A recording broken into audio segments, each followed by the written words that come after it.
and I call the honourable member for McEwen. Thank you very much, Deputy Speaker. Here we are, just over 8 months since the longest election campaign in Australia's modern history. Our opponents thought it was smart to put our community through a dragged-out, waffle-filled, cliche-ridden campaign that went on week after week after week, month after month. With some of us, I think on both sides, wondering, was it ever going to end? It was like political purgatory. At least with purgatory offers a promise of heaven at the end, but we didn't get heaven.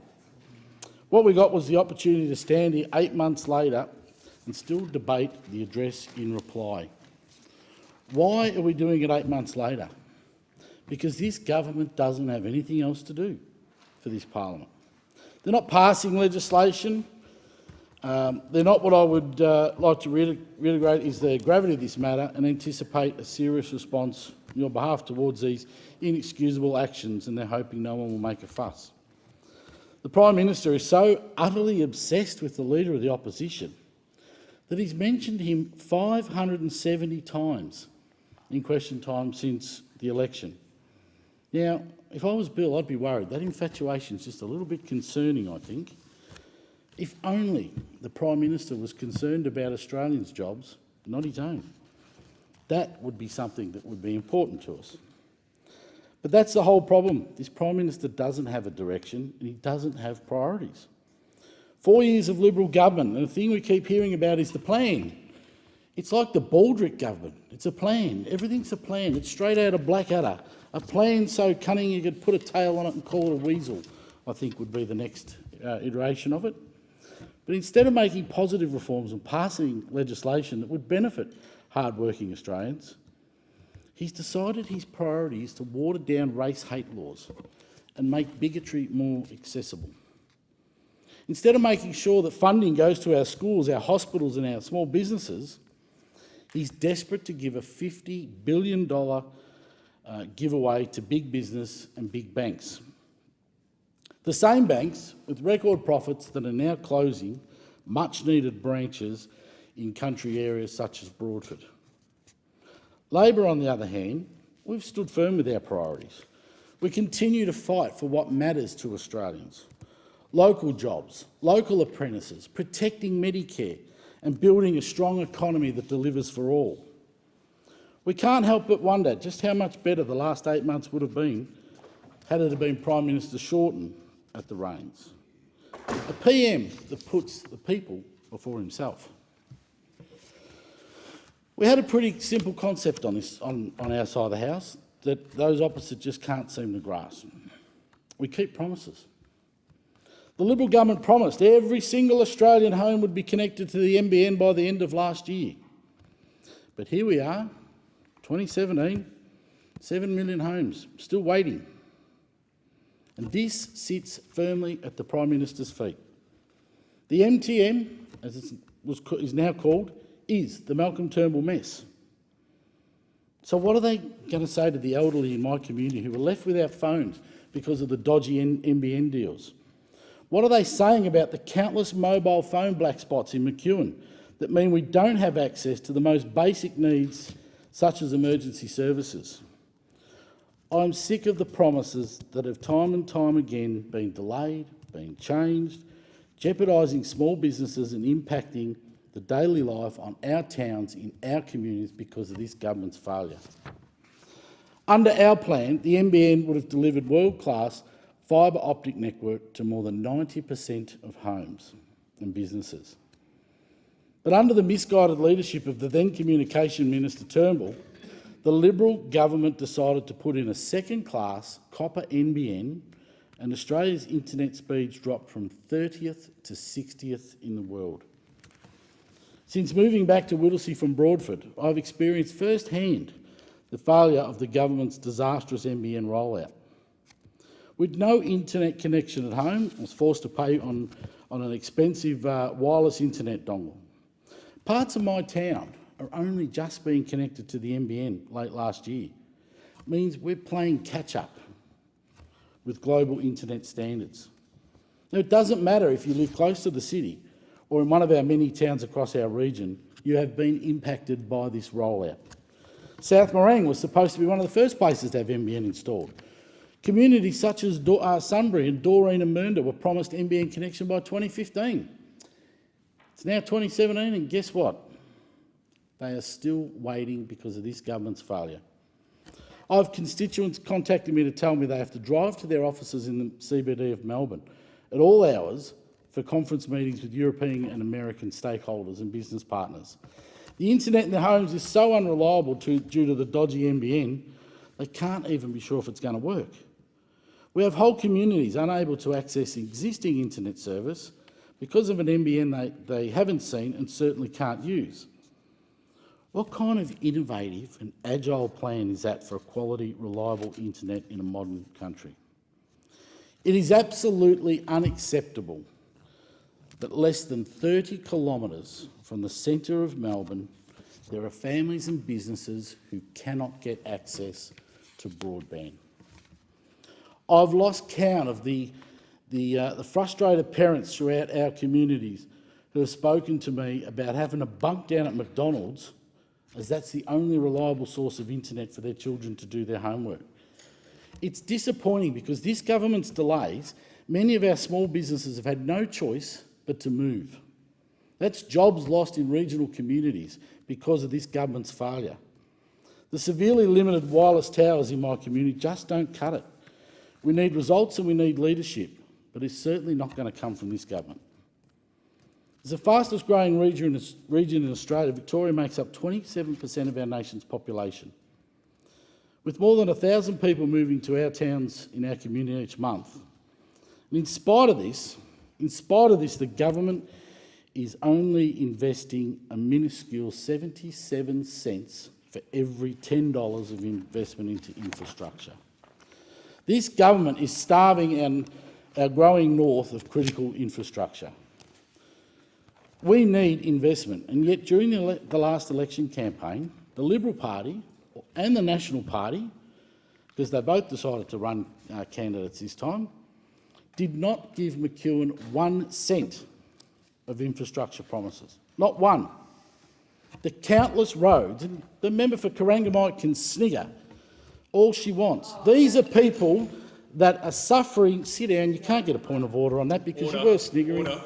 Don't waste my time, Is the please. honourable member seeking to ask a question?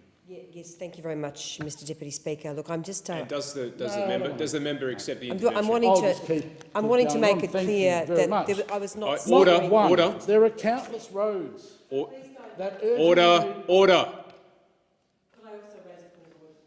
You can raise a point of order. Mr Deputy Speaker, as we know in this chamber, it's inappropriate to reflect on a member. I would ask that the member opposite not reflect on me. That is an inappropriate representation. I was not sniggering in relation to anything that you said. No, you made a false allegation. Order. The point of order is that you reflected on me, and I wasn't member for Corangamite. Thank you. to anything that you said. So that's just what I want that to be very clear. Order. Excuse me, please, everyone. Resume your seats. I've heard the point of order. I note it, but I don't think he impugned your character, which is what you're suggesting. I'll let you continue. The member. Thank you very much, Deputy Speaker. As I said, not 1 cent of infrastructure. And that's after 4 years. We've not seen any infrastructure by this government in the seat of McEwen. And at the same time, we had a Liberal national government which again did not spend 1 cent of infrastructure in this electorate. It is a failure by those opposite, an absolute failure the way they treat people in the outer suburbs. And there's no denying that. That's a fact. Well, you can reject it, but please. Order. You've done nothing. Order. You've done nothing. Order. Just as Labor member for announced during the Corangamite. election, The order for Corangamite. McEwen residents... Order. Everyone cease. I appreciate you're feisty on this issue, but the member for McEwen has the call. Passionate, I should say. The story that often gets put out is that Labor never invested in mobile phone towers. Well, let's clear the lie. Every single one of the wireless internet NBN towers that we put in place were built for infrastructure for telephone towers. What this lot have done, have stopped building that, and we still haven't got the towers that were promised in 2014.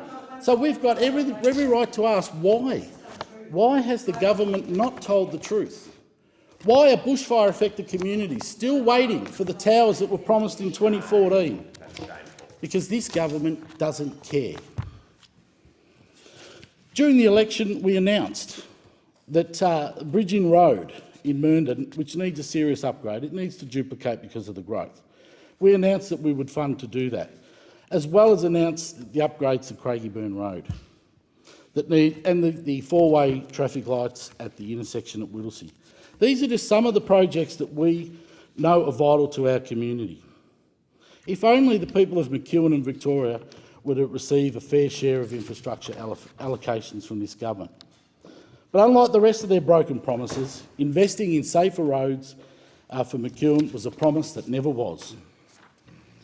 And as we know, when it comes to education, Deputy Speaker, this government doesn't do things by halves. The cuts and the delays certainly don't stop here. The cuts don't just target working people, they target the elderly or the sick. They also target our younger generations, the students throughout McEwen and Australia. Under our government, when we were elected, and also the promises that we made at the last election, every student in the election would have had the same educational opportunities as the rest of Australia. Labor's plan pushed for more one-on-one support for students, challenged those students who excelled through extension classes and focused on evidence-based learning to make sure our students got most from their schools. The Liberal government has only delivered cuts, whether it's through axing the $21 million from the Gonski funding or cutting the school kids' bonus. Our kids in our communities just can't catch a break with this lot. At the end of the day, every single one of the kids in the 78 schools across McEwen, which is our economic, our social and our political future, every one of these students all over the electorate would be those to drive the innovation nation that this government so strongly supports. And 8 months in, after the election, we ask, why aren't they a priority? Throughout the towns and the communities across McEwen, I've heard from parents who have been unable to afford school books, uniforms, shoes or excursions. I've had parents tell me they've had no choice but to send their kids to school with uniforms that are 2 sizes too small. In one of our schools, 18 students out of the 20 in the class did not have books because their parents could not afford them, thanks to this Liberal government's cuts. It's unacceptable, it's wrong, it's just unfair. Our families are feeling the pressure caused by this government's twisted priorities. We must ensure that school is accessible to all families and ensure opportunities for all students across the country to thrive in our education system. And what about the government's Productivity Commission review into the NDIS? My constituents know how little this government cares about the NDIS. They have experienced firsthand the attempts to stall the rollout and diminish the effectiveness of services in Victoria. Productivity only means one thing to this government. Productivity means making services work harder for less. Productivity means making the worst off prove more to get less.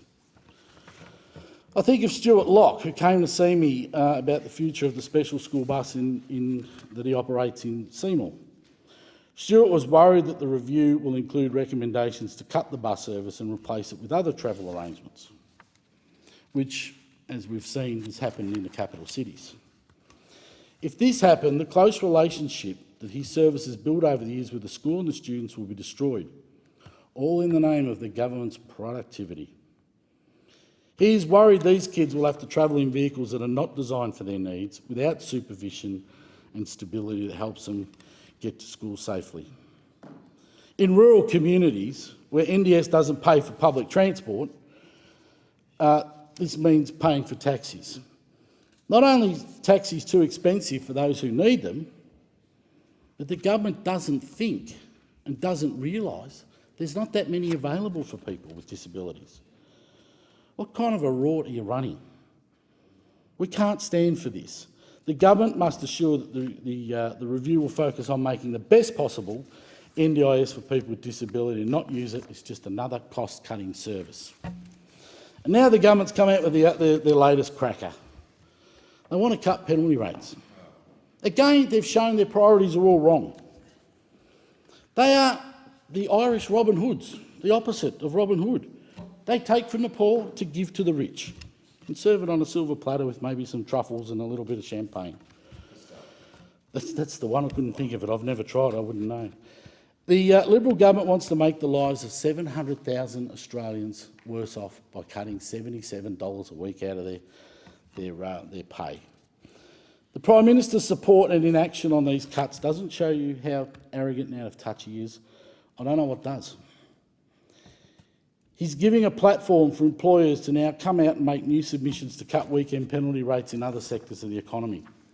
37,000 people who work in industries affected by unsociable hours live in our community, including 8,500 people who work in retail, 8,000 who work in healthcare and social assistance, Order.